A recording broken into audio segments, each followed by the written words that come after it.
Bonjour les amis du Padre Pio. Bienvenue de retour à Marchons avec Padre Pio. Mon nom est Luc Lasselle. Bon, on dit souvent que Dieu est comme un jardinier.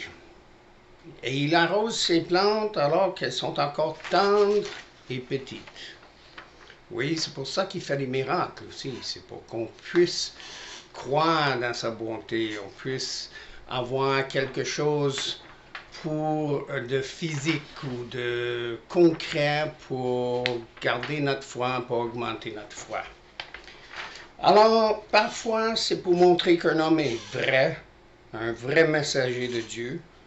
Parfois, c'est pour entendre le témoignage de la sainteté de celui qui est mort, ou de sa vertu, ou de sa justice. Et Dieu n'opère jamais des miracles pour confirmer la fausse doctrine. Alors, combien de miracles qu'on a vus, qu'on a entendu parler du Padre Pio? Il y en a. Si vous en avez, s'il vous plaît, envoyez-nous-les. On aimerait bien les faire connaître à travers notre programme.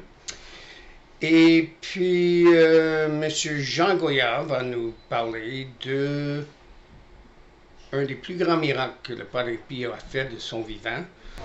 Alors, n'oubliez pas de cliquer en bas pour vous abonner, en bas ici, là, et abonnez-vous.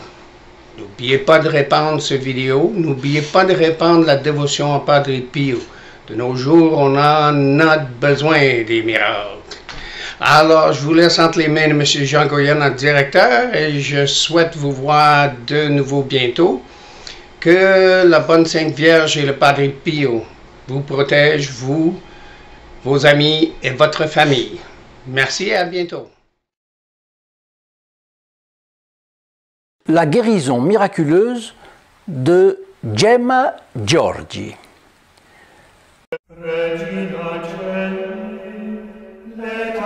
Chers amis, fidèles du Padre Pio, bonjour, mon nom est Jean Goyard et vous assistez au programme Marchons avec Padre Pio.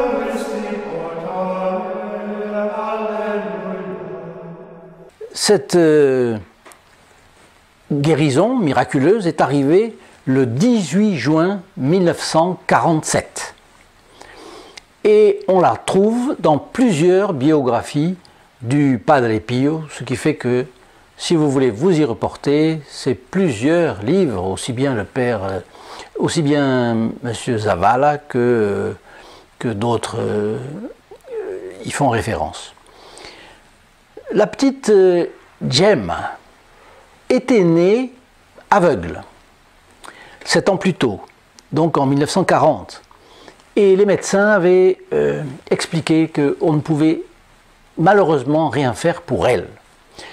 Et pourquoi? Parce que ses yeux manquaient de la pupille. Donc, née sans pupille. Il n'y avait aucun espoir, jusqu'à la fin de ses jours, de pouvoir admirer les belles choses que Dieu a faites. Et les parents se sont résignés, tristes bien entendu, résignés. Et la grand-mère, au contraire, a dit non, on va obtenir ça du ciel. Et ayant entendu parler de notre bon Padre Pio, alors elle a dit non, on va demander au Padre Pio. Qu'est-ce qu'elle a fait? Pleine de foi, elle a emmené sa petite fille, Gemma, sous le bras, et elle a entrepris le voyage depuis la Sicile, c'est tout à fait le sud de l'Italie, comme vous savez, jusque dans les Pouilles, et le mont Gargano, Foggia, et puis de là, après, à Foggia, il y a encore un bon moment, il y a 45 km à parcourir. Alors en 47, vous imaginez comment on le faisait. Alors c'était un bus, c'était une bonne personne qu'on rencontrait qui acceptait de vous prendre dans la voiture. Et alors ça monte, ça descend, ça monte, etc. Voilà. Enfin, elles arrivent à l'église. Et là, à l'église de San Giovanni Rotondo, c'est assez facile, c'est très petit. Le Padre Pio venait de dire la messe et à ce moment-là, c'était une chose commune dans l'église, on distribuait la communion en dehors de la messe. il y avait la Sainte Messe et on distribuait la communion après. Le Padre Pio faisait cela. Moi-même, vous voyez, il y a dans les années 1980, c'était à Bordeaux et la communion était distribuée à Bordeaux toutes les 15 minutes ou toutes les demi-heures. C'était une chose qui se faisait encore. Aujourd'hui, ça ne se fait plus. Donc, elles arrivent là, dans l'église, elles entrent, et là, le Padre Pio s'arrête un instant et dit « Gemma, viens ici ». Il y avait beaucoup de monde. Déjà, après la guerre, la réputation du Padre Pio était faite. Donc la grand-mère, prenant par la main sa petite fille, l'amène au Padre Pio. C'était difficile. On se fraye un chemin, on arrive doucement, papa, non, le Padre Pio m'attend, etc. Bien. Et elles s'agenouillent toutes les deux devant l'autel, puisqu'il était en train de distribuer la communion. Et là, tout s'est illuminé. Le Padre Pio a souri à la petite et il lui dit « Mais tu peux faire ta première communion ici même, à San Giovanni Rotondo, si tu le souhaites. » « Ah oui, oui, oui. Bon, alors, viens te confesser et après je te donne ta première communion. » Et sitôt dit, sitôt fait. Après la première communion, après la confession, le Padre Pio pose la main sur l'enfant et il lui a donné l'absolution. Ensuite, elle a reçu la communion, la Sainte Communion. Et la grand-mère, après coup, lui a demandé « Mais est-ce que tu as demandé une grâce à cette occasion ?» Et la petite a dit non. Non, dans son innocence, elle n'avait rien donné, rien demandé. Mais lorsque le Padre Pio a fait le signe de croix sur elle, pour l'absolution,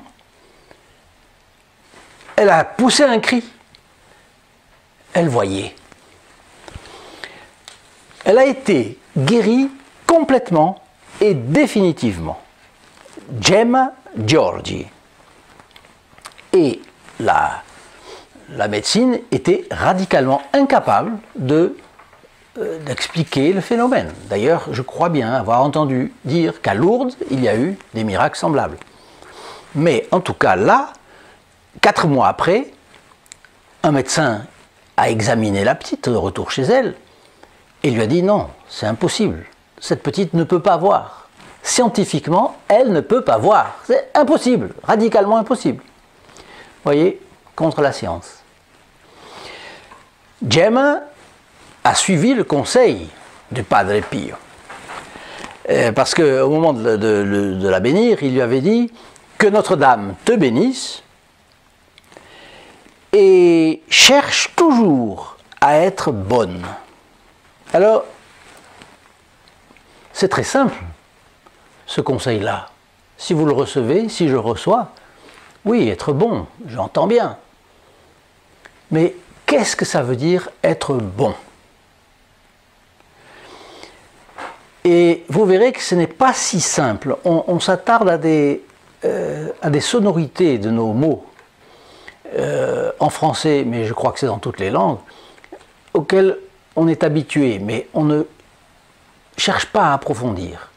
Qu'est-ce que c'est être bon? Eh bien, c'est la vertu par laquelle on donne à quelqu'un qui n'a absolument pas droit à la chose qu'on en donne. Donc Dieu a une bonté infinie? Oui. Il est même la bonté. Il est la source de toute bonté au ciel et sur la terre. Autrement dit, nous avons péché contre Dieu. Ayant péché contre quelqu'un d'infiniment bon, eh bien, ce péché est une chose qui a une dimension énorme, selon les cas infinis. Et il fallait que ce soit notre Seigneur Jésus-Christ qui rachète par son sang versé les péchés du monde. Comme son sang est infiniment bon, infiniment méritant, une goutte de sang versé aurait suffi. Les théologiens disent que la goutte de sang versée au moment de la circoncision suffisait pour racheter les péchés du monde. Mais notre Seigneur Jésus-Christ a voulu montrer cet amour infini, démesuré à proportion humaine, pour nous racheter du péché originel et de nos péchés qui, depuis notre âge de raison, se sont accumulés. Donc, vous voyez, la bonté, c'est nous sommes comme un condamné à mort n'a droit à rien. Eh bien, nous sommes comme un condamné et Dieu nous donne pourtant ses grâces. Et c'est tous les jours que nous avons des bienfaits de sa part. Voilà ce que c'est que la bonté. Et dans sa bonté immense, il nous a donné une avocate, la très sainte Vierge Marie, Notre-Dame, une avocate auprès de lui, et elle nous concède, mon Dieu, seulement au jugement dernier, nous nous rendrons compte de tout ce dont nous avons bénéficié à cause des prières de Notre-Dame. Alors voilà, que Notre-Dame te bénisse, a dit le Padre Pio à la petite Gemma, Giorgi, et cherche toujours à être bonne. Voyez quel bon conseil pour nous, être bon. Le Padre Pio était parfois truculent, radical, mais il avait une bonté, tout le monde dit bien, tous ceux qui l'ont connu ont laissé ses témoignages, il avait une bonté extraordinaire. Et parfois, quand il confessait, c'est le père de Robert qui dit ça, et il pleurait. Il pleurait pourquoi? Parce que le péché qui était accusé faisait souffrir notre Seigneur, et il pleurait à cause de ça. Voyez ce que c'est que la bonté du Padre Pio, la bonté de Dieu.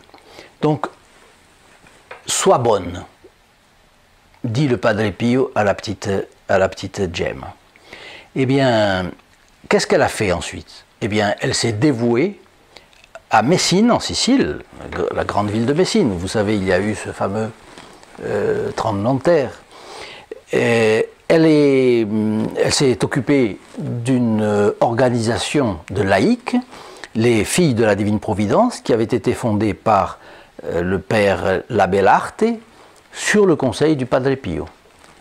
Et donc, elle a fait cela, elle s'est dévouée toute sa vie pour cela. Donc, vous voyez à quel point, bon, elle a été bonne, elle s'est donnée. Elle a donné aux enfants, elle a donné aux adultes dans l'organisation de laïcs, Filles de la Divine Providence. Et tout cela est tiré d'un livre, Le Padre Pio, crucifié par amour, d'une femme qui s'appelle Silvana Cobucci Leite, une Italienne.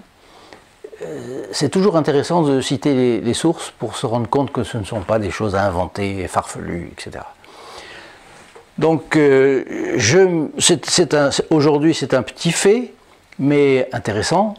Alors, comme toujours, si vous l'avez aimé, je vous demande de bien vouloir indiquer cela sur cette vidéo, dans la description de la vidéo, juste en bas de ce que vous voyez. Donnez votre like.